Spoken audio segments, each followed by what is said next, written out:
Hello. आज हम देखेंगे क्लास 8 का जो परीक्षा अध्ययन का अपना ये सेट है। इन्हीं सेट के आधार पर आपका पेपर बनेगा और इनमें से अधिकतर आ भी जाते हैं, तो आपको इससे आपके पेपर का पैटर्न भी पता चल जाएगा। तो चलिए पहला क्वेश्चन देखेंगे। इसमें आपको 10 ऑब्जेक्ट आएंगे, पहले 10 MCQs आएंगे, उनको देखना है। तो पहला है परिमेय संख्या का योज्य तत्समक क्या होता है, मतलब किसी भी परिमेय संख्या में क्या जोड़ें कि वही की वही संख्या मिले। तो क्या जोड़ेंगे? शून्य, यानी ऑप्शन नंबर ए। फिर है समीकरण 2x-3 बराबर 7 का हल है। तो इसका हल निकालना बिल्कुल आसान होता है और इस तरीके का एक क्वेश्चन आपके एग्जाम में जरूर आएगा। तो ये है 2x-3 बराबर 7, जो भी आपके प्री बोर्ड एग्जाम होने उनमें भी आएगा और जो बोर्ड के होंगे उनमें भी आना है। तो हम इसके लिए क्या करते हैं, 3 का कर देंगे पक्षांतर। ठीक है, 3 का पक्षांतर करेंगे तो 2x बराबर 7, 3 यहाँ माइनस के है, पक्षांतर किया तो प्लस के हो जाएंगे। ये हो जाएगा 2x बराबर 7 और 3 10। तो x का मान हमें चाहिए, तो 10/2। इस 2 को 10 के बटे में ले जाएंगे तो 2 एकम 2, 2 पंचे 10, यानी x बराबर कितना आएगा अपना 5। तो ये किस ऑप्शन में है? ऑप्शन नंबर सी सही हो जाएगा। तीसरा है 400 का हमें वर्गमूल निकालना है। 400 के ऊपर करनी लगी, इसका मान क्या होगा?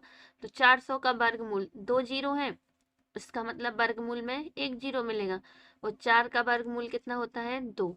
तो ऑप्शन नंबर ए सही रहेगा। ठीक है, उसके बाद चौथा है निम्न में से द्विविमीय मतलब 2D आकृति कौन सी है? तो 2D आकृति कौन सी हो जाएगी अपनी? वर्ग, क्योंकि गोलाकार गोल गेंद होती है, तो जैसे कि गेंद है अपने पास, तो वो कैसी रहेगी अपनी? 3D में, यानी उसमें लंबाई चौड़ाई और ऊंचाई तीनों चीजें रहती है। ठीक है, घन है तो इसमें भी लंबाई चौड़ाई और ऊंचाई होती है, शंकु है तो उसमें भी लंबाई चौड़ाई और ऊंचाई होती है, लेकिन जो अपना वर्ग होता है वो क्या रहेगा? 2D में। 2 के ऊपर -3 की घात, ये बिल्कुल सरल होते हैं। जैसे कि पांचवा क्वेश्चन क्या है, 2 के ऊपर -3 की घात लगी है। ठीक है, तो इसके लिए अपन क्या करते हैं, इस 3 की घात जो माइनस की लगी है, तो इसको 1 के बटे में ले जाओ, तो ये हो जाएगी 2 के ऊपर 3 की घात। ठीक है, 1/2 के ऊपर 3 की घात, घात कैसी हो गई? प्लस की। 2 के ऊपर 3 की घात का मतलब क्या होता है? 8। 2 का घन कितना होता है? 8, यानी 1/8। ऑप्शन नंबर सी हमारा सही रहेगा।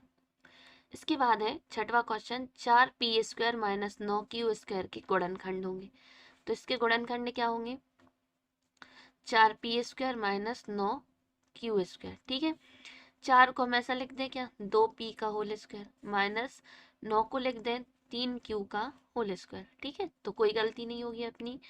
इसका मतलब एक फॉर्मूला आप लोग ने पढ़ा होगा, a² - b² बराबर क्या होता है? एक कोष्टक में a + b और दूसरे में a - b।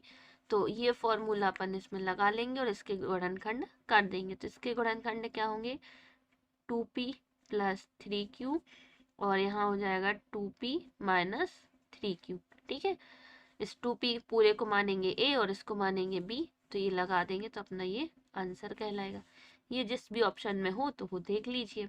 यहाँ दोनों प्लस के हैं, यहाँ एक प्लस एक माइनस का है, लेकिन 4 लिखे हैं, ये वाला अपना ऑप्शन नंबर बी सही रहेगा। इसके बाद अगला है 7वां, घन में फलकों की संख्या कितनी होती है? तो घन है कोई, तो इसमें फलक कितनी रहेंगी अपनी? तो घन में फलकें कितनी होती हैं? 6। चाहे घन हो चाहे घनाभ हो, दोनों में फलकें कितनी होती हैं? 6।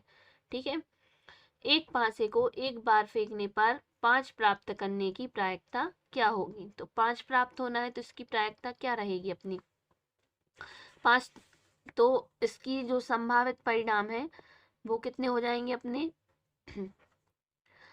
संभावित परिणाम होते हैं केवल 1, 5 केवल एक बार आ सकता है, कुल परिणाम कितने हैं? 6।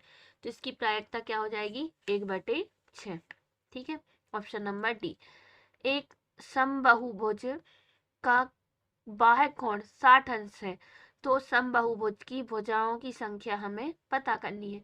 तो जब इस तरीके से आपको क्वेश्चन आता है चाहे भुजाओं की संख्या पूछे चाहे बाह्य कोण पूछे, सीधा सीधा आप क्या कर दीजिए, 360 में उसका भाग दे देना है। जितना भी लिखा है उसका कितने में भाग दे देना है, 360 में।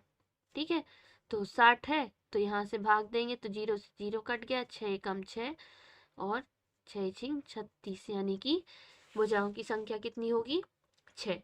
ठीक है, और अगर भुजाओं की संख्या दी है, बाह्य कोण पूछेंगे, तब भी हमें 360 में ही भाग दे देंगे। ठीक है, इसके बाद है 10वां क्वेश्चन।